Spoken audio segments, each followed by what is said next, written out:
सभी साथियों को प्रणाम और मेरे इस YouTube चैनल में पुनः आपका स्वागत है। साथियों, यदि आप गवर्नमेंट ऑफ इंडिया की स्कीम्स को किसी न किसी स्तर पर इम्प्लीमेंट कर रहे हैं तो आज की वीडियो आपके लिए बहुत इंपॉर्टेंट होने वाली है। और आज की वीडियो उन शिक्षक साथियों के लिए भी बहुत इंपॉर्टेंट होने वाली है जो कि आपके PFMS में अब निकट भविष्य में कार्य करेंगे। तो पब्लिक फाइनेंस मैनेजमेंट सिस्टम दरअसल है क्या और इसके परिचय और उद्देश्यों के बारे में हम जानेंगे। तो इसको मैंने PFMS पार्ट 1 बनाया है। यदि आप इस चैनल में नए हैं तो इसको सब्सक्राइब अवश्य कीजिएगा ताकि PFMS से जितनी भी जानकारी संभव हो मैं पार्ट्स में आपको बताता रहूं। उसके बाद हम आज जानेंगे कि गवर्नमेंट ऑफ इंडिया की schemes CS centrally sponsor schemes और सेंट्रल सेक्टर स्कीम्स क्या क्या होती हैं, उनको किस तरह से इम्प्लीमेंट किया जाता है, और साथ ही CSS योजनाओं के लिए सिंगल नोडल एजेंसी का परिचय और इसके उद्देश्यों के बारे में हम बात करेंगे। तो हम चलते हैं थोड़ा आगे। तो जैसे ही हमारा पब्लिक फाइनेंस मैनेजमेंट सिस्टम का हम परिचय और उद्देश्य की बात करेंगे। ये एक सबसे पहले PFMS एक वेब आधारित ऑनलाइन सॉफ्टवेयर एप्लीकेशन है जिसे कि नेशनल इंफॉर्मेटिक्स सेंटर ने डेवलप किया है और महालेखक नियंत्रण कंट्रोलर जनरल ऑफ अकाउंट व्यय विभाग वित्त मंत्रालय भारत सरकार द्वारा इसको विकसित किया गया और क्रियान्वित किया गया। इसका कार्य क्या होगा? अब जो भी भारत सरकार की सारी स्कीमों के अंतर्गत जारी निधियों का पता लगाने और कार्यक्रम के क्रियान्वयन करने के सभी स्तरों को जानने के और व्यय की वास्तविक स्थिति को जानने के लिए यह वेब आधारित ये जो सॉफ्टवेयर सिस्टम बनाया गया है, जिसको कि हम डिस्ट्रिक्ट लेवल, स्टेट लेवल या आप कह सकते हैं जोनल लेवल से लेकर आपके सेंट्रल लेवल तक के अधिकारी इसको मॉनिटरिंग कर पाएंगे कि फंड फ्लो कहाँ से कहाँ तक हो रहा है। उसके बाद सभी योजनाओं के तहत लाभार्थी को सीधे भुगतान को कवर करने का दायरा बढ़ाया गया। धीरे धीरे परिकल्पना की गई कि हमारे खातों को डिजिटलाइजेशन किया जाए PMF के माध्यम से, और इसमें कोई भी भुगतान हम इन फ्यूचर हम कैश नहीं करेंगे, सभी हितधारकों को हम बैंक अकाउंट में DBT करेंगे। तो अब बात आती है PFMS का प्राथमिक कार्य जो होगा कुशल निधि प्रवाह है। ये फंडिंग जो होती है सेंट्रल गवर्नमेंट से, ये ना हो कि किसी स्टेट में डंप पड़ी हो, उसका यूज ही ना हो रहा हो, यूटिलाइज ना हो रहा हो। इसलिए ही हमारे सिंगल नोडल एजेंसी बनाई गई है जिसमें कि फंड फ्लो प्रॉपर होगा। वो कैसे होगा इसकी वीडियो हम नेक्स्ट उसमें बनाएंगे। उसके बाद मजबूत सार्वजनिक वित्तीय प्रबंधन प्रणाली को सुविधाजनक बनाने के लिए इसको किया गया है। उसके साथ ही अब आता है कि भारत सरकार की भुगतान प्रणाली की रीढ़ के रूप में भी इसको देखा जा रहा है, क्योंकि सारे PFMS जो सारे बैंक हैं, 300 से अधिक बैंक, पोस्ट ऑफिस और जो जिला सहकारी बैंक है, CBS कोर बैंकिंग सिस्टम इससे PFMS से एकीकृत कर लिए गए हैं। इसलिए सारे लाभार्थी को, विक्रेताओं को, जो वेंडर्स होंगे उनको ऑनलाइन भुगतान करने और भुगतान करने से पहले उनके खातों का सत्यापन करने की इसमें अनूठी क्षमता होगी। PFMS से कोई भी फेक जो है किसी को भुगतान नहीं होगा। और जाहिर सी बात है जो बैंक खाता खुलाएगा वो क्योंकि उनके आधार से लिंक है, इसलिए सत्यापित हो जाएगा कि वो लाभार्थी जेन्युइन है।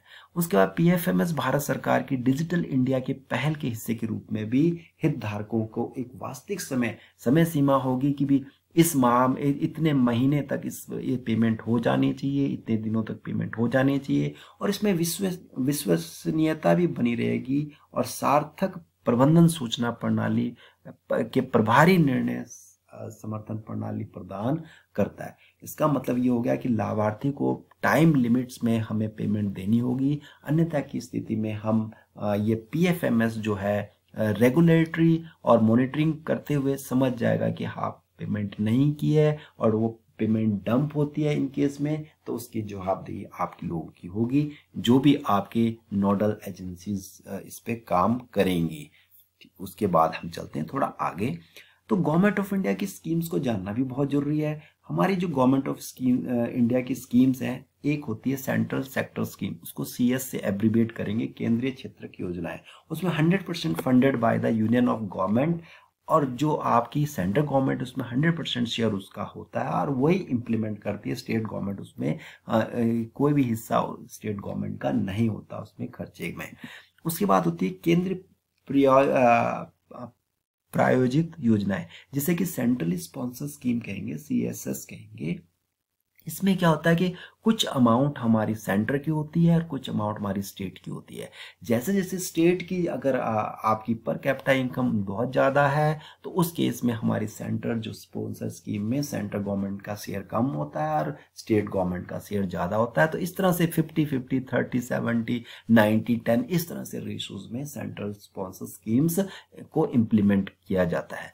उसके बाद होती है सीधे राज्य पोषित योजनाएं, जिसे स्टेट स्कीम्स कहते हैं। इसे सेंटर से और सेंटर स्कीम से ये अलग है। इसमें हमारी स्टेट गवर्नमेंट अपने फंडिंग से, अपने जो वित्तीय फंड से ही कोई स्कीम्स लॉन्च करती है, अपने क्षेत्रीय, अपने जो स्टेट के हित में जो स्कीम, और इम्प्लीमेंट भी वो क्या करती है, स्टेट गवर्नमेंट करती है। तो ये 3 तरह की स्कीम्स हो गई हैं जो कि हमें जिन्हें कि हमें इम्प्लीमेंट करना है अपने स्तर से। तो थोड़ी सी मैं एग्जांपल दे देता हूँ। सेंट्रल सेक्टर स्कीम और सेंट्रली स्पॉन्सर स्कीम्स में क्या क्या थोड़ी सी योजनाएं आपको फिर रिवाइज हो जाएंगी कि थोड़ा बहुत आपको थोड़ा आइडिया हो जाएगा।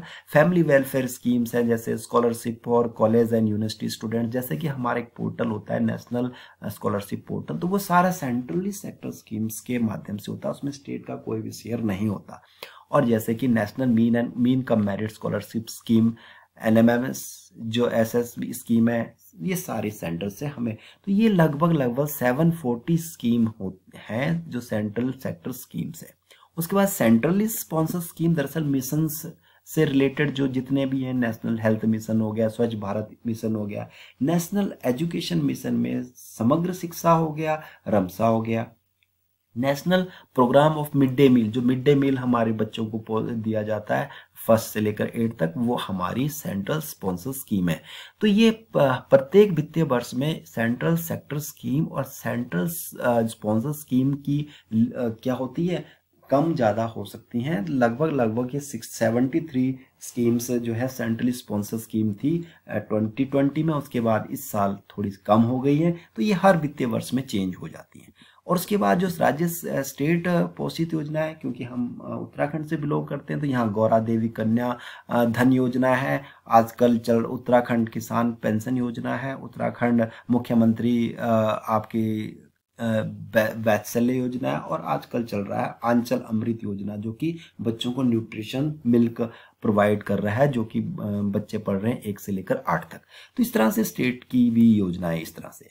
उसके बाद हम चलते हैं जो हमारी सेंट्रल स्पॉन्सर स्कीम्स हैं, उसके लिए हमारा सिंगल नोडल खाता होना बहुत जरूरी कर दिया गया है। 23 मार्च 2021 से कंट्रोलर जनरल ऑफ इंडिया ने कह दिया है कि भी जो आपकी सेंट्रल स्पॉन्सर स्कीम्स होंगी उसके लिए SNA का उपयोग अनिवार्य कर दिया गया है। और CS योजना के संचालन में नोडल एजेंसी, एक योजना में एक बैंक खाता, जैसे कि हमारे उत्तराखंड में MDM मिड डे मील का खाता जो है कैनरा बैंक में, और जो आपका समग्र शिक्षा अभियान का जो खाता है वो SSA का खाता जो है वो हमारा किसमें है, पंजाब नेशनल बैंक में। तो एक खाता होगा पूरे जो सेंटर से लेकर, जो आपके एजेंसी से लेकर, सिंगल नोडल एजेंसी से लेकर और लोअर चाइल्ड एजेंसी तक, डिस्ट्रिक्ट लेवल, फिर उसके बाद ब्लॉक लेवल, उसके बाद न्याय पंचायत तक, एक ही बैंक अकाउंट होगा एक योजना के लिए। उसके बाद अलग अलग, अगर हमने 2 योजना, किसी विभाग ने 2 योजना चलाने तो 2 बैंक अकाउंट खोलने होंगे। जैसे कि हमारे शिक्षा विभाग के निदेशालय हमारे 2 योजना ले रहे हैं, सेंटर जो sponsor scheme mid day meal और समग्र शिक्षा, तो उसलिए 2 अकाउंट से खोलने पड़ेंगे।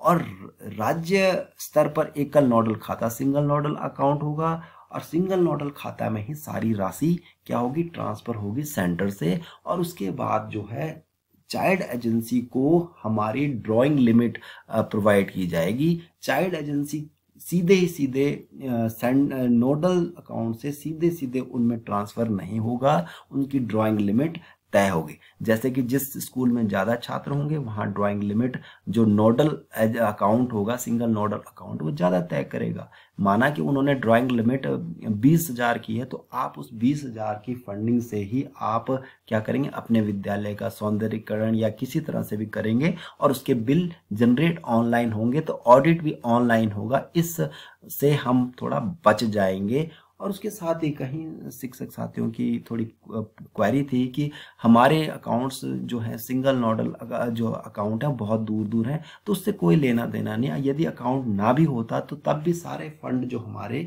सिंगल नोडल अकाउंट एसएनए में होंगे, हमारे अकाउंट खोले गए हैं उनमें कोई उनसे लेना देना नहीं। उसके बाद देख रहे होंगे एसएनए को छोड़कर सभी एजेंसियों के मौजूदा खाते निष्क्रिय कर दिए जाएंगे। जैसे कि आपके जो भी खाते अलग अलग बैंकों में होंगे उन्हें निष्क्रिय करके उसके सारे खाते का जीरो बैलेंसिंग करके उसका खाते का जो पैसा है वो एसएनए सिंगल नोडल अकाउंट को क्या कर दिया जाएगा, सिंगल नोडल एजेंसी को क्या कर दिया जाएगा, ड्राफ्ट बना के उन्हें पेश कर दिया जाएगा। सभी बाल एजेंसियों को बिना खाते के पंजीकृत किया जाना, लिंक्ड स्टेट स्कीम के माध्यम से एसएनए के साथ मैप कर किया जाना और मौजूदा खाते को निष्क्रिय किए जाना, ये सारा हमारा एसएनए में होने वाला है। इसकी मैं बहुत ही डिटेल वीडियो फ्लो चार्ट के माध्यम से बताने जाऊंगा अभी कुछ दिन बाद, तो इसलिए आप बने रहें और कुछ अगर इस चैनल को आप सब्सक्राइब करें तो बहुत अच्छा होगा। उसके बाद सभी बाल एजेंसी के बाद आ गया फ्लोट सिस्टम हटाने के लिए कि हमारा जो होगा फ्लो उसके धन के प्रभाव को बाधित ना हो, इसलिए क्या करेंगे, पार्किंग ना हो, इसलिए हमारी जो जीरो बैलेंसिंग अकाउंट जो हमारा खोला गया है उसमें किसी तरह से कोई भी अमाउंट नहीं होगी। सिर्फ जिस समय हम बिल जनरेट करेंगे उसी समय उस अमाउंट आएगा और वहां से सीधे ट्रांजेक्ट बेनिफिशरीज को हो जाएगा। आशा करता हूं कि आपको जितना मैं समझा पाया वीडियो समझ आया होगा।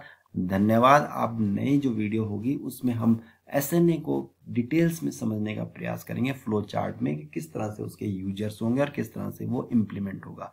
Thanks and have a nice day.